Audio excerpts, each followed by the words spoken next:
so ene ya wo anwumre Oyerepa television so ni kuma se adum e wa sentiment mu e na ye wo e bra so sensem ahodo asisi o man Ghana mu ne nkrofo man so de semufo abo ni nyina no a waso ne so a ye de ebesomo ye kasi e twa ne ho e Oyerepa TV so kuma se a e twa mentemfi e ko wiase man nyina so e na abefo ntintan nti ugina Ghana na ugina US ugina America na ugina Australia sa pepepe ubetimi ahwe kase bi na wagya wadwenkyere ewo baabi a comment section ho yebegye ni nyina na brepemu yahwe na yaka ho asem ensem a yedi bremu nwumre na dɔɔso yenkohwe didi makotene bi mra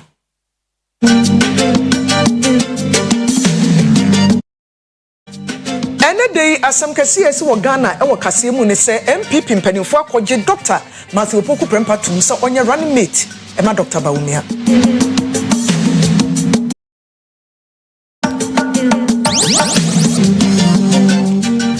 yebego daso agina enkran ho na NDC fo nso ayensem trofo nhye mu ya wonsem a odi tu dwa no eno so yebekom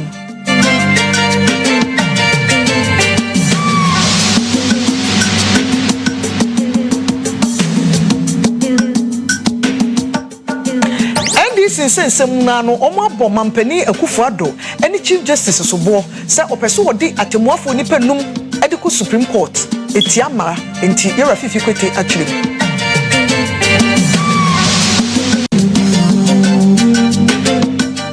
yebefiri oman Ghana mu na yakɔ English Broni Krom United Kingdom ene omoto aba no nso anopai ene omu bieye a ombeto akosi anadwe nondu na emu nsam nso yede beba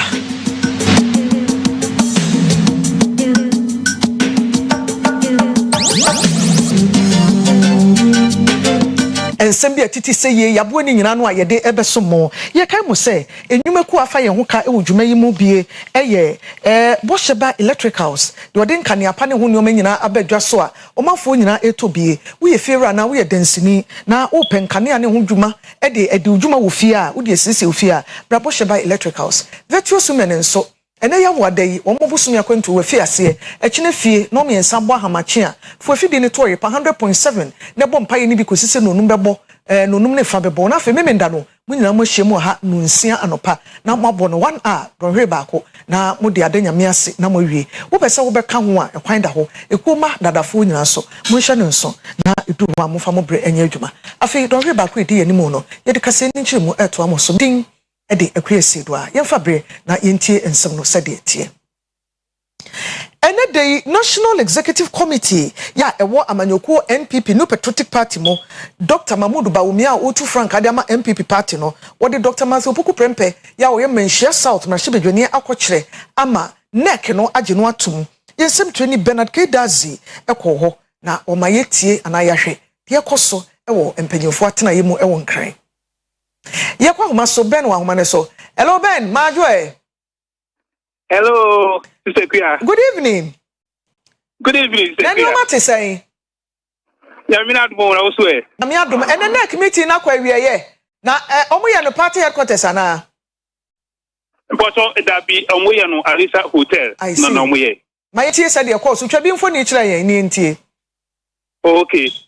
Mama Oyerepa TV etie fo ina aju wani mrei. Ejelbo ejenye bedu ende na party impenifo Mr. Nick omu ina omu shiaye oye the vice president of the Republic of Ghana or the nomination oye napo honorable Matthew Opoku Prempa ekama Nick or the catcher omu na Nick so omu agina tum say ono no obaye no running mate ama party no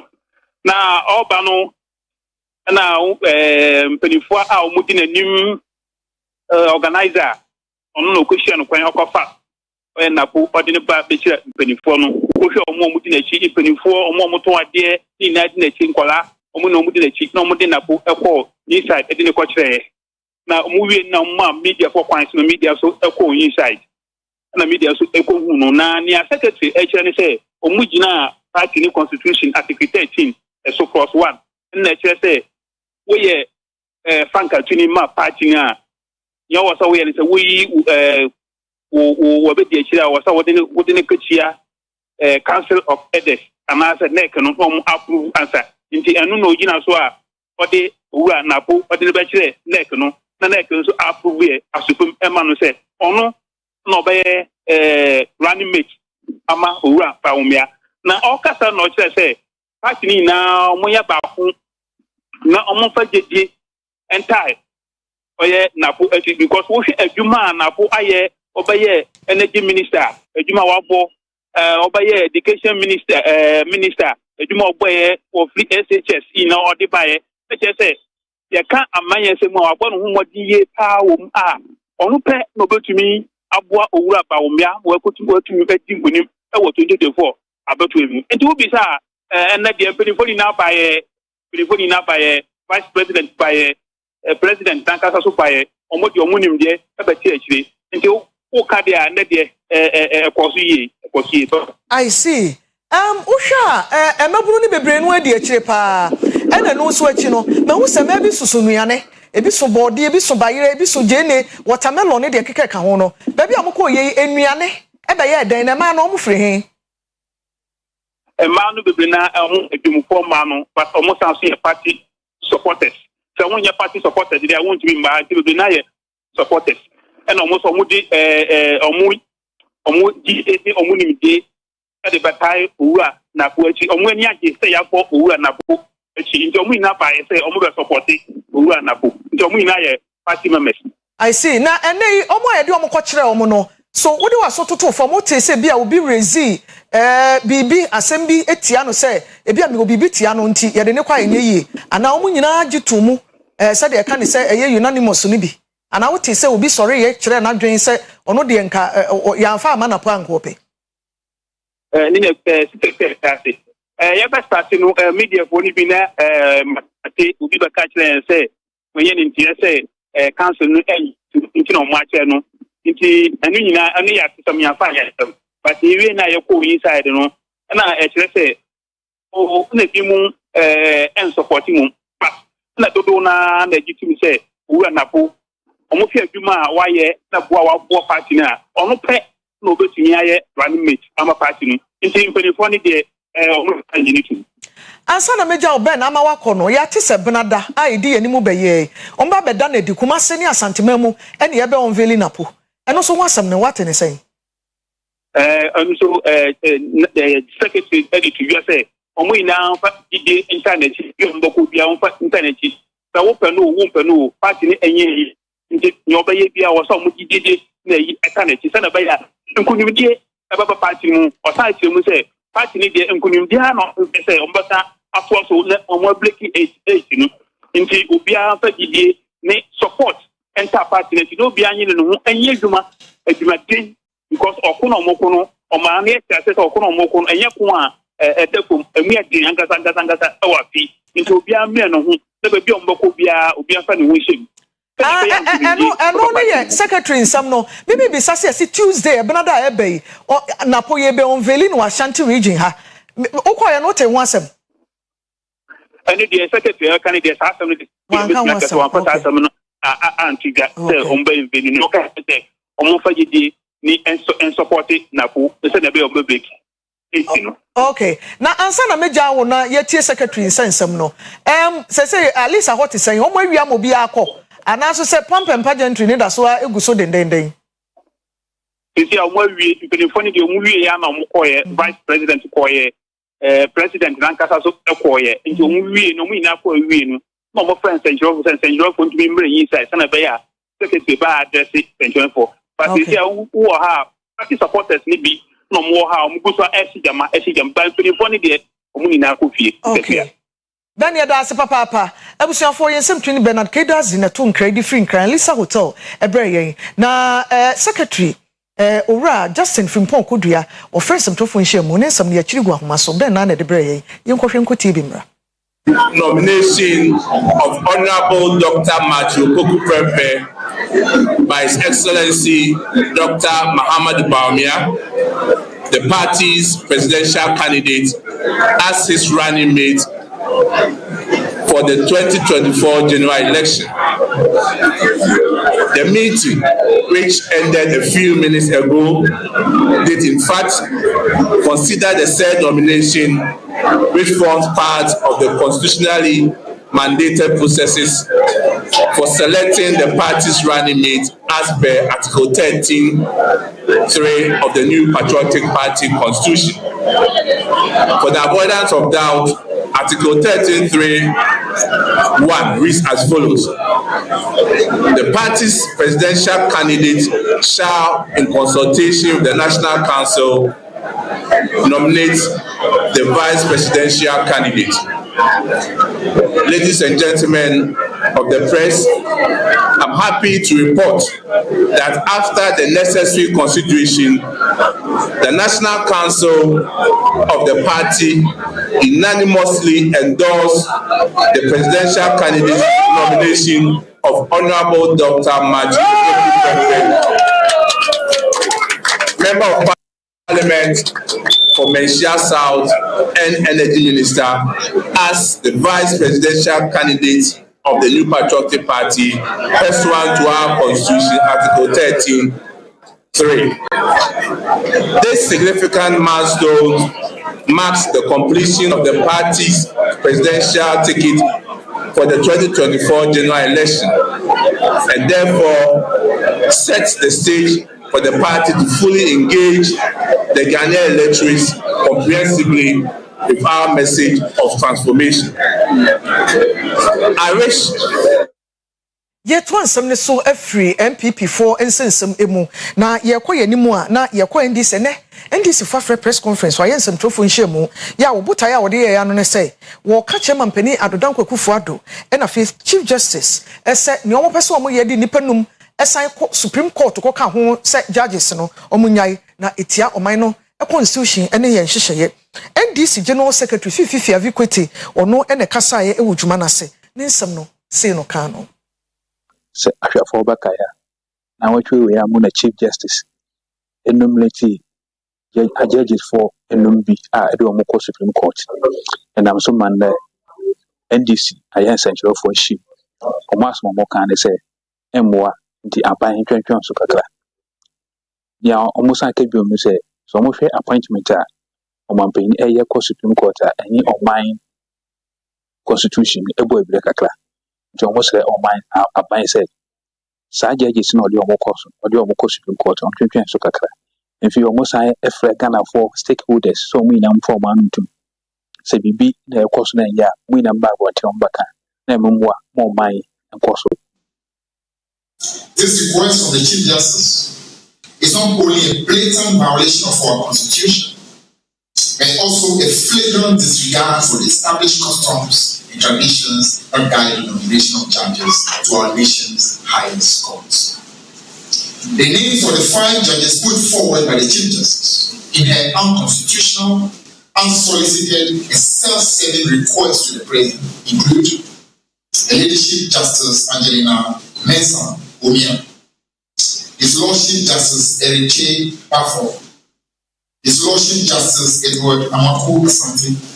a Leadership Justice Pamela C.A. Kurante, and a Leadership Justice Ifia Asari Ojo, the judge who is currently presiding over what we call the persecution of the Honorable Minority Leader, Dr. KCL Atufos. It is interesting to note that this brazen, unsolicited request from the Chief Justice, dated 30th May 2024, was promptly received by President Akufo-Addo on 4th June 2024. Subsequent to that, the Attorney General, who is the chief persecutor of the minority leader in the Court of Justice of Ifia Asari Ojo, brazenly followed with another letter dated 21st June 2024, expressing support for the Chief Justice's unsolicited and unconstitutional requests. With the President, the Chief Justice and the Attorney General in agreement, and the federals of the present grand agenda to back the courts and annex the judiciary as an extension of the new Patriotic Party, an emergency judicial council meeting was hurriedly convened on 24 June 2024 by the Chief Justice, who is also the chair of the Judicial Council. At the said meeting, the Chief Justice, who on the face of the record initiated the unsolicited request for the additional 5 justices, to be appointed to the Supreme Court.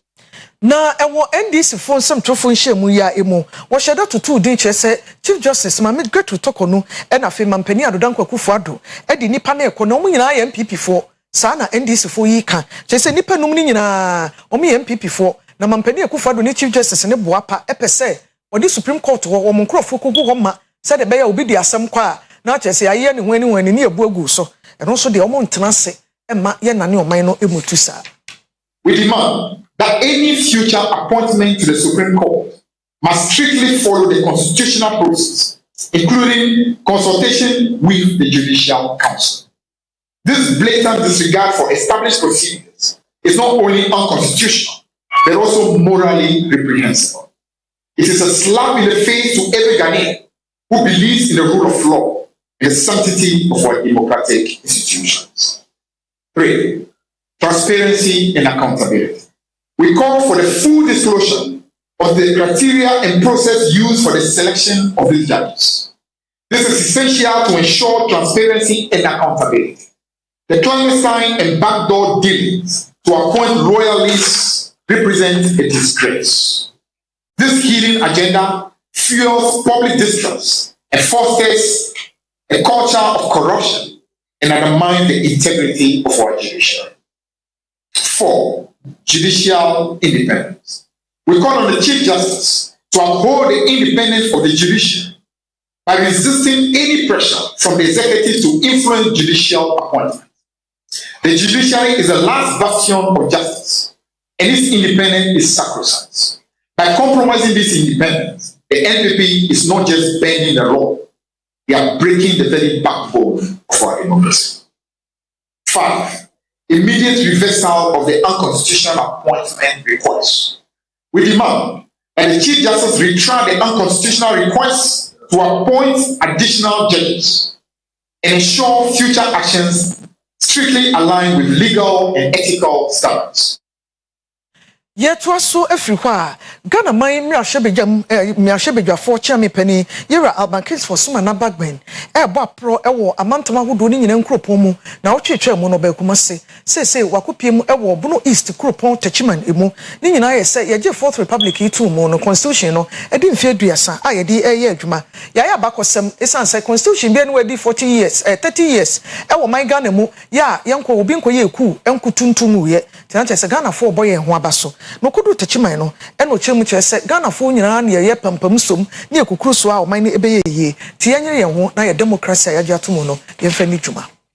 Emfinshi biasa ho afasha Ghana mrashebedwa ADA no aka ho biama Speaker of Parliament Obra Akwantuo na Baben e de adhwede ato na nanama trankonya ene mpanfo ahodo oda esuma ahodo ano anim se enwo akwakohia pa se enseme fe oman ho ne beboa ma oman afa ne ntoma pefra no ode wan ano ebetum opani nkase mu wa bra akopie mu otachima e Bono East mantam mu na o chem se arehopa se atenie ene nsem bia nipa bi a ofro ho amanyofo a na okasa ma amanyoku ahodo no kafa mpanifo bi otirim abobia nko betimi di onim dia bo oman ho ntino watwe ho afiri oman kyekere ensem ka ho eno mu enopani chim se sankrofo ekra wagye sa adwuma nata wani ase no edibu abi kra wonsem a woka no na emfa mpuntu bi anase emwa bia emma oman kyekere nti onam so esre na anama trankonya se obade ade mu esi nkronkro ano no eya ne ho akohia se wonso di onim dia beboa ama oman Ghana etimi afa ne ntoma pa efra. People do this because of lack of information, the lack of knowledge. We have been along this for 30 years. If you ask Ghanaians, what is democracy? They say, Kabi, Namin Kabi. That is not democracy. That is not democracy. It's not about talking. Even when you don't have anything to say, you say it. Every morning, everywhere, every radio station, you uncountable TV stations, and people are there, you are insulting each other. What is this? We are missing something. And one of the things that we are missing is that we have allowed in this country the non-leaders to lead the country. The true leaders of our people are the traditional leaders, the kings, the queen mothers, are the religious leaders. These are the true leaders we have. Yet, because of education, school, you go and learn the white man's language and the white man's knowledge. Then they made you chief over chiefs. Nana usu sechere otosumi ensaye banu denia bedi eche mwana anamatana konye wobunu izmantemu. Nana so ade adhwede to amanyefo anim se afia abato no wontwe ohun free ensema de ohye ne basabasa yebeba ho se be o magana asomdwie no yebetimi aba ho ban. Afi amanyo afi. Yebese kasetia onu obi nyaadwena oni batia wo na ekyerese okura oni ne nyaadwena na kyerese oyo kamfo timasre amanyofo sabadi dimadi yatum afi amanyo afi yebese kam afrase de secret manuma bi nti bi da ma kyerese obi kasa na on kyerese a sabenya sekan yetu ya kan Yeda so gina mrashebedwem ho a na parliamentary committee on rules a womo mrashebedwefie omo na committee ehwe akwan ene ehu dwumadie nyina so no womo to anamo ababoankra inland port abehwese de dwuma no ne nko animu esi etie na woba no roads and highways panyi a wono ne da wano a wono mrashebedwani a ogira mo manfo no ne chairman na woye committee ni dwemtreni Obra Akwantuo osenya akon no abo ono ne di ni domanim na wono omo baaye wo cheso bedu boankra no Baby a contractor ye adwuma kodu no ye ni so papa efe na momo se won se ache enu ntom wie ne ntem Isaac ageni mboaten ene kokofa nsemi ebae Aye select committee na shebejefie ne fa ehwe akwan ne akwantempo so nsem so abepia santimanten mu ni nina ne se aye dwumadie kese a aban de sine ni se obetimi aboa ama boankra ina port wetimi aye se de beye ene ehawa ya na wotema habo no subetimi ate na titu omo de omone mafi eye abibimam ha ene atifido ede eba eye omanga na mamu ha no omatimi awura ho na nka omatimi akoyi omone ma sebe ya ahokyere ya na wotema habo so no subeti dwumadi akoso enfie be se de wowoni aso abofom be emprensa ene so ya ehwe eye kwan ne kwantempo so ne fa ewo amra shebejafie eba behwe adwumadie sedia anamontu na akwakosie sebe ya bibi wo ha ometimi aye ne ntem nipa dodo o mobaye no nam nipa bese enkron na opanipa na odi omanim eye achim suodro na shebejani onabo osenya akon ena eba adwumadie na sidi dom nanim entimba santimantem wa titu buanka ebehwe adwumadie ne sene esi ekoso. This is the first time that we've gotten the opportunity to come to this place to see the extent of work that has been done by the contractor. When you are outside, you hear so many things as if nothing is going on here. All of us are witnesses. You are the media. I don't have to be saying it. Carry it. You've seen the work that they have done so far. So I have to congratulate them, the ministry, the consultant who is leading the project, and the contractor. I think they've done well. You've seen the level of work that they are doing. So we on the side of the committee, we must say we are impressed, and therefore we want to encourage the ministry. When we had the briefing before coming here, we were told that the contractor since November has not even been paid. All IPC that have been raised have not been on it. I am pleading with the ministry and government. This project is such a great project, not for only the Ashanti region, but for the entire northern sector, which comprises of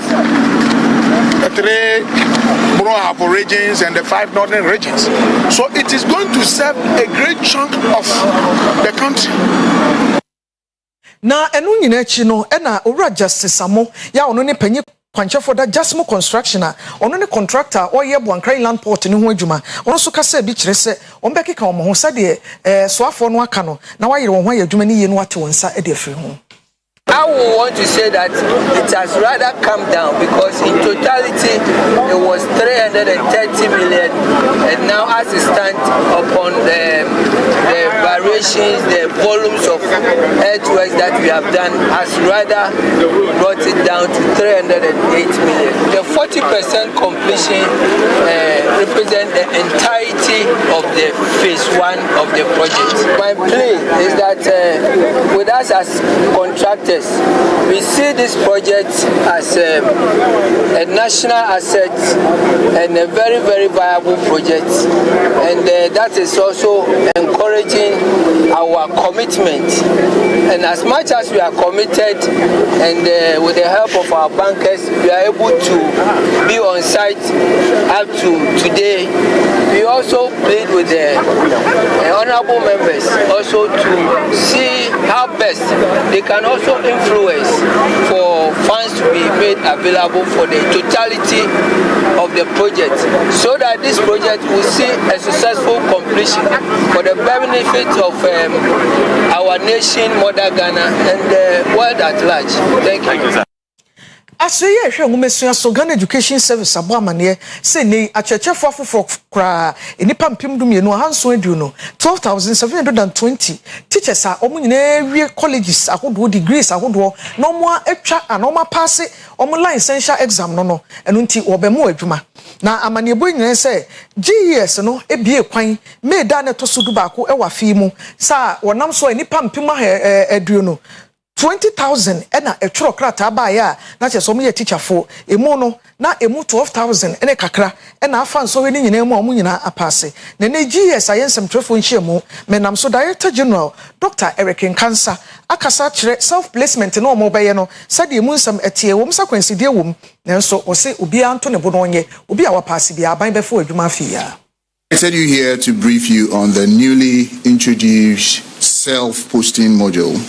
for recruiting the first batch of degree holders from the public colleges of education. These are graduates from the colleges of education from, I think, the year 2022, who graduated with 4-year bachelor's degree.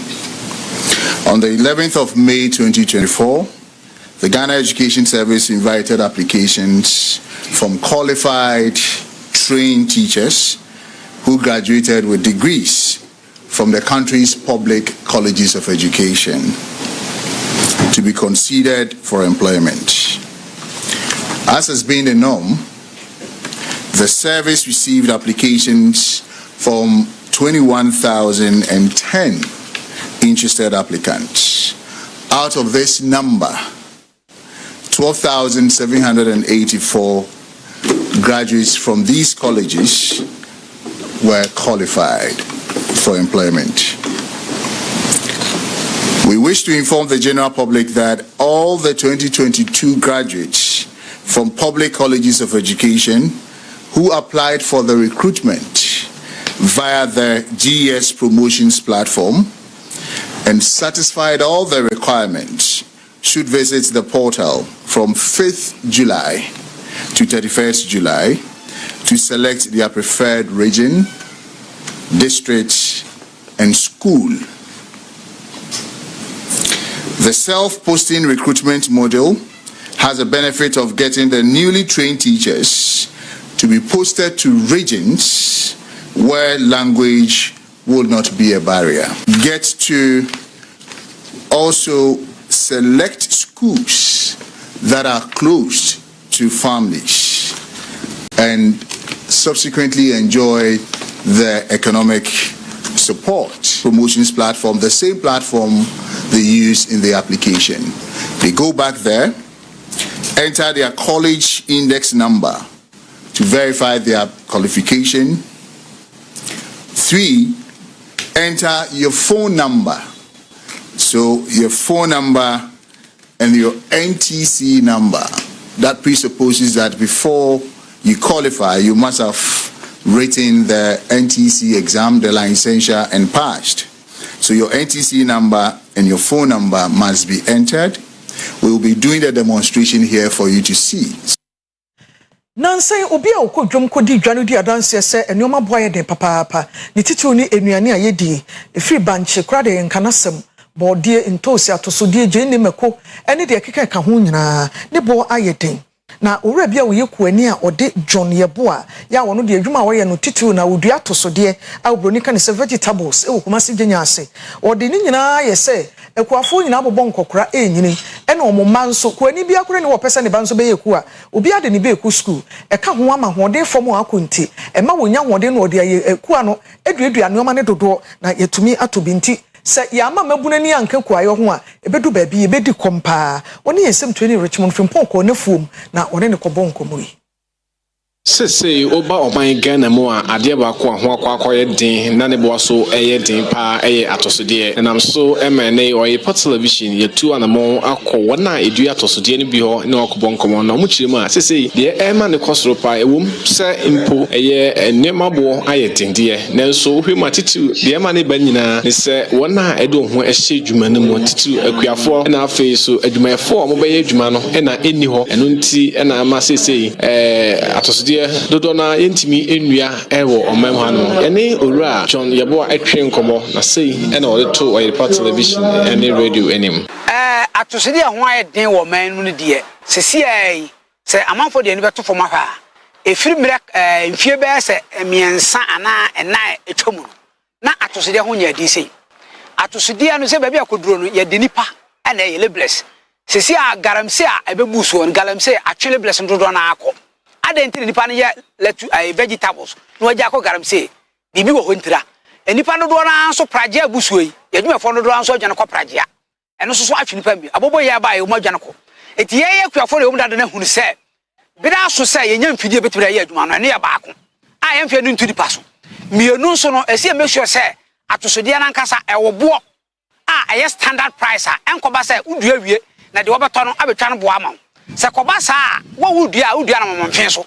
ha nti se nya bo a standard price to se udua kilo ba ko ka bejimu a ne buonie udua kilo ba ko salad ne buonie kilo ba ko spoon ne buonie a e ba sa obi otinche bia ko bedo se oba bedua ne ba o so odwa edwa no so no obi atimi kosisi no eti e bo standard price ene mechanized se benya agricultural machineries a ye de ba ye ku aduma no ne ye gene free traditional farming na ye de aso no se ka ba because ze ne de emebulu no kon no ku aduma no eti se nipa so wonye de a ese fidie be ye mai wo ko different countries na nipa o man mu be 3% pa na eku ya but because fidie ho ntinu o mu fan se nipa no so o mu tim produce ma no eso wo mebika me de ko amafoforo so demand ne ye high nipa ye pa die no do so e na o mu adua no susua enu tira ma de no ho ne boa de do ba benya kakra no kwa no so akoyire so enu tiri aban no wonso na be private sector business se nipa ne tiri ba bi no adwuma ntino ni nyina ye value chain project this ye hia sa to so de sector ni nyina bi adeso ba adeso o ma ton o ma dua enu wo tonton ho no ma no e se ye ya okofum kura na kakra ye adwumefo kakra we do mu ye adwuma no ye hunu se impusu no kura no bo so kwa na ekosoro e na wo pede right impusu kura wunya e ye value chain project a o ma ton o ma dua ene o ma kofa ho no ma ba ye nyina tumi hia na aba no so bam no hu tutu ya bituma ba beside that is ye jai pe ma ye se aban mfa ye ho because say ye ne na ye adwuma ntemfa ho a e do kom kase ne beba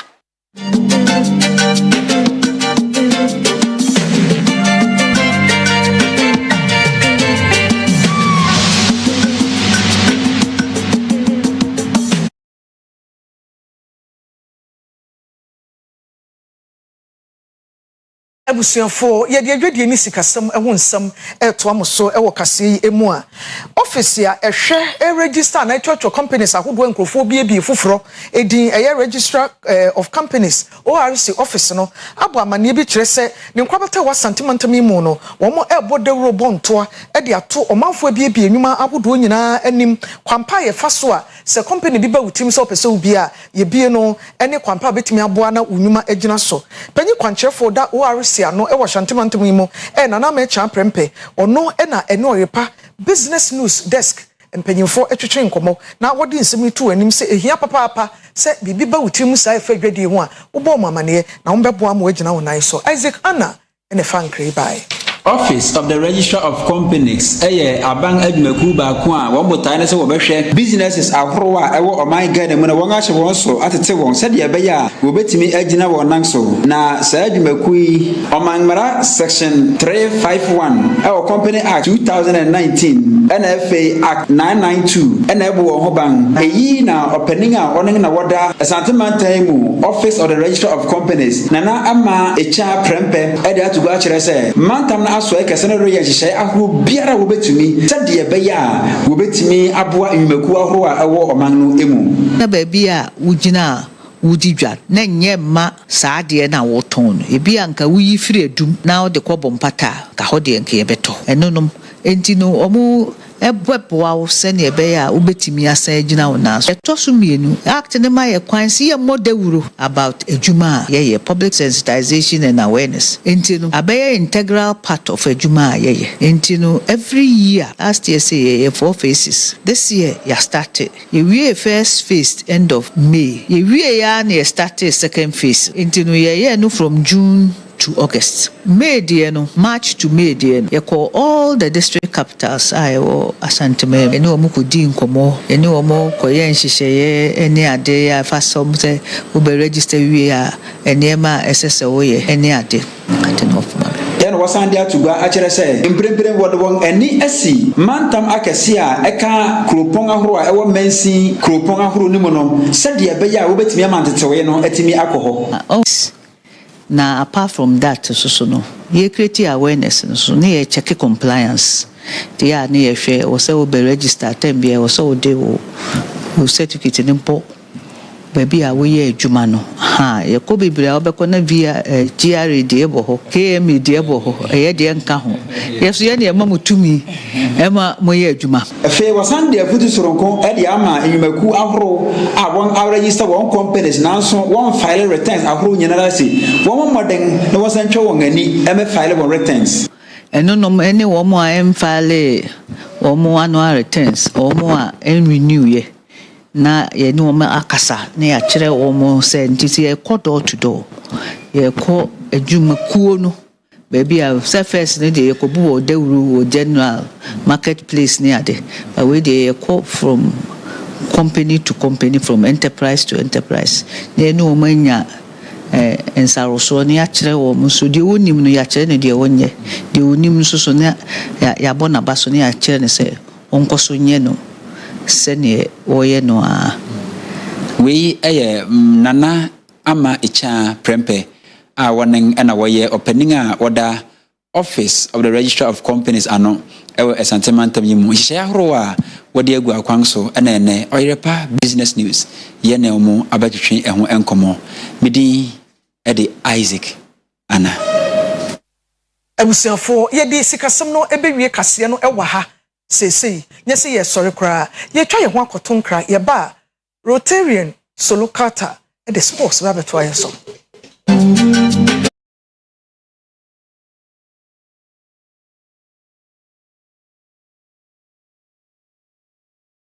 Season 1 emu ye hot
mra kasebone so ebraso se agudie mu nsem ayensa aka na yede ba ebedan mo ewo dwumadie no so yebekọ AFCON 2025 draw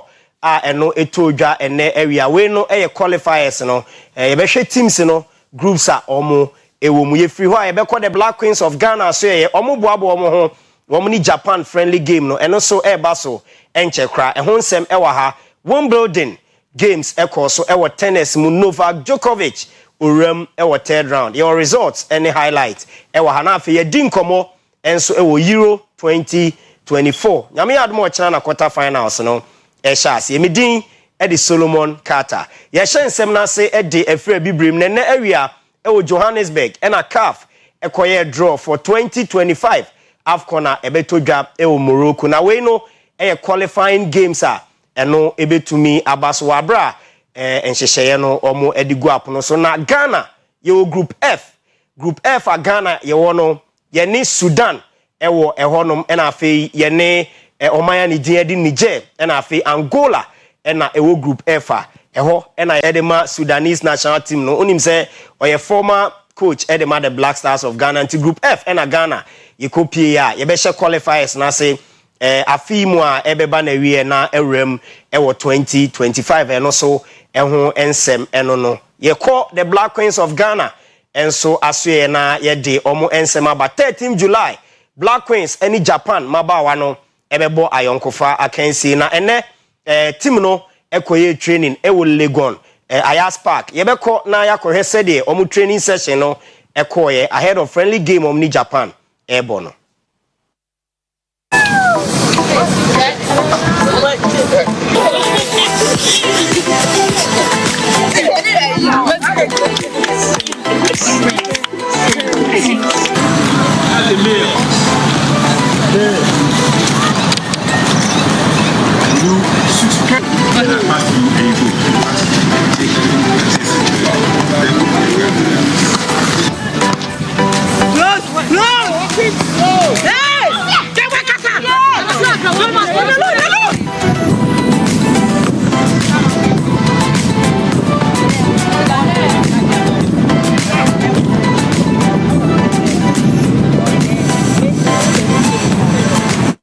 Ye free the Black Queens of Ghana asue na yako amanone Wimbledon no eguswa ekoso eremu day 4 nene round 2 matches ena eba so ewo tennis ni Novak Djokovic ochi abrantende di Jacob Fenley etwa ni 6-3 6-4 5-7 ena fe 7-5 ye be share highlights of tennis game ene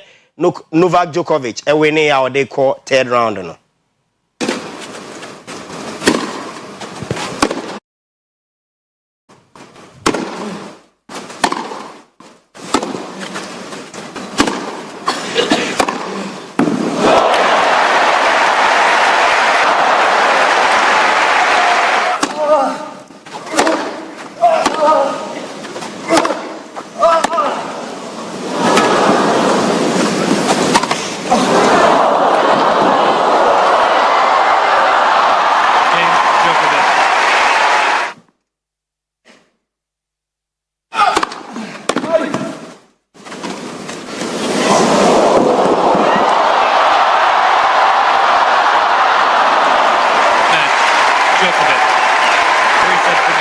I thought he served very well. It was very difficult to break his serve. He made.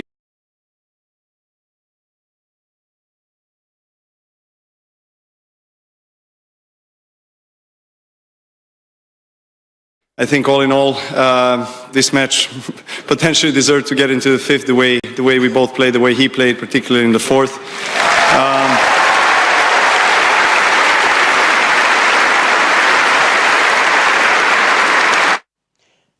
Enti Novak Djokovic na di tuja se game no nanke betimi awrem e wo fifth game nanso nani age ese otimi etwa abrante ne din ede John Fenley ye free ho ye call the Three Lions of England wo mu aso Ivan Toney na ekasa ede efa Euro games a eno so egusu a ekoso no de atudwa ese games no onya bi mo no ni bufui ebrebi na mom enano ada wabra omo etimi qualify quarter final and nani gifri se game a one boy and coach no e man minutes kakra e man boy excited to come out to a tournament, and obviously everybody wants to be playing, not just myself. Everybody wants to be coming on for some minutes, and like I said, in the dying moments, it's kind of like, when am I going to come on? And you kind of looking at the clock thinking, right, now, but the time wasn't coming, and it came in the dying moments. And then I've seen plenty of times players waiting on the touchline to come on, and the ball doesn't go out for another. I see it as you don't have the right attitude. You don't really want to play football. So yeah, but like I said, when I come onto the pitch, I think my face probably said it all. Well, I'm sure there's been a time in his career when he's come on 90-something plus minute, and you just want to be on earlier. But yeah, he's like, everything's sorted now. We the Three Lions of England. I say Gary Southgate, manager, and and it's Nyame Aduma Memenda omni Switzerland game no opese obo 3 back. Na John Stones we center back edema England national team no akasa e afa formation a coach na ye na adwen eso obesesa no. Hopefully seamless, because you know we train with everyone in training, different positions, even different scenarios as well. So it makes it seamless, and that's a good thing for us. Whoever's in at the weekend will be ready to play, know how each other plays, and yeah, I think we're all here for a reason, and everyone's just raring to go that haven't got the minutes that they've wanted, and yeah, whoever plays, I've got massive faith in them. And obviously, we don't know what formation you're going to set up as, but can you give us a bit of insight from a defender's point of view of the difference between playing in a 3 and a 4 for you? I think they bring two different sides to the game, two different outlooks for us over the years, especially opposition-wise as well. It causes them a problem. I think we're really fluid in both, and that comes down to us when we get out on the pitch, that we've got to put it into practice. But yede agudie mu nsem esi na anwumre wo kasebo ne so ye twa ye ho ye ba na na ma intifo aye krado o de anigide nsem ebeto aso medin e di Solomon Carter.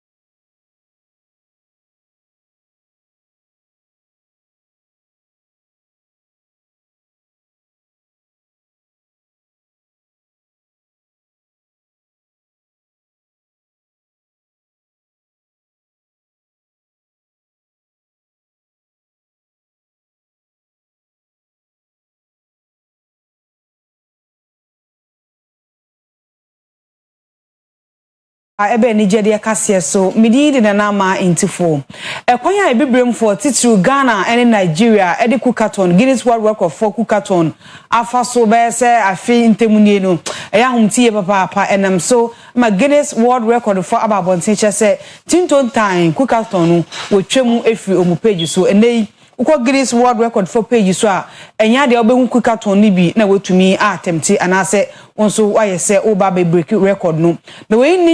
nya da edikan anase de edikan kwa wotwa category bi mu edi afi omu page so 2017 so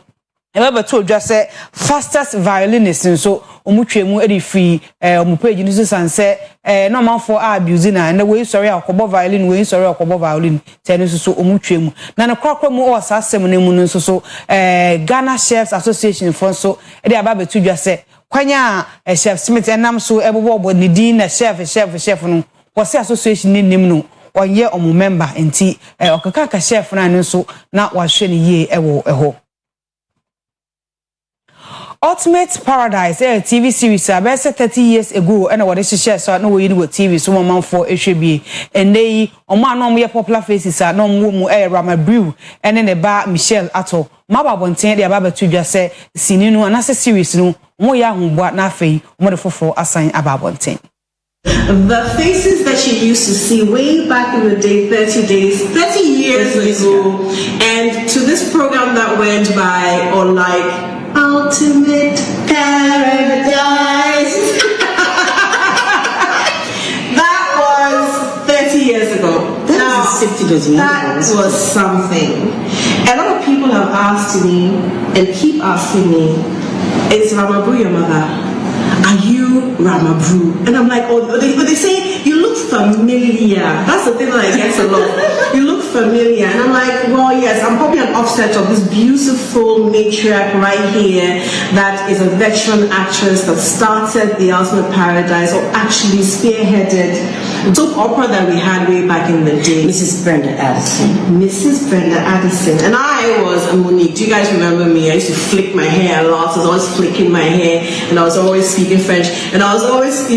fighting with my father, not wanting to become an accountant. Now, I know a lot of people have missed it, and a lot of people.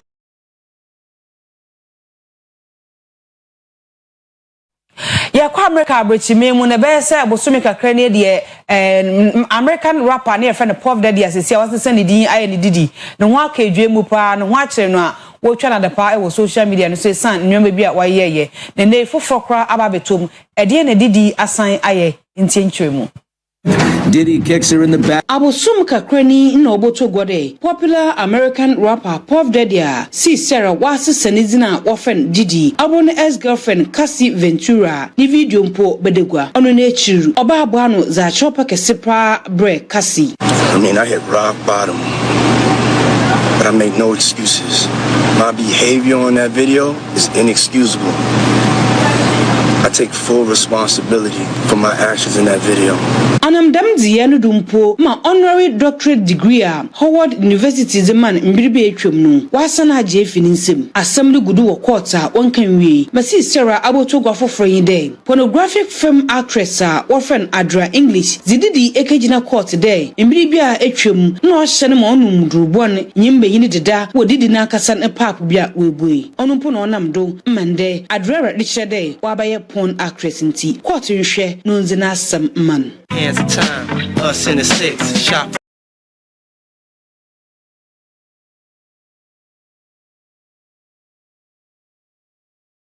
Video of the day. I know.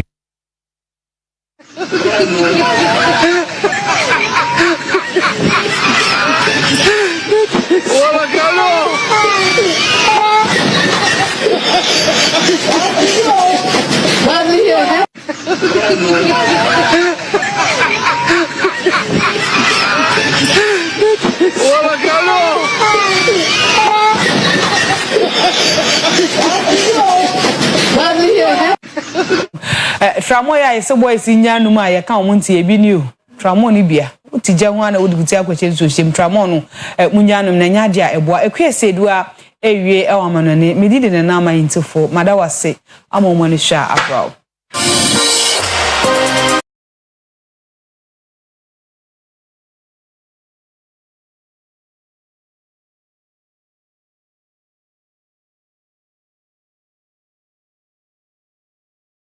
Yema mamanfo nyina akwaba ye de sedabe ma Solomon Carter wo de sports bae na afi na na ma yintifo so de ni gede kase ebe fa mu afi yetu anamo ne akonkrofo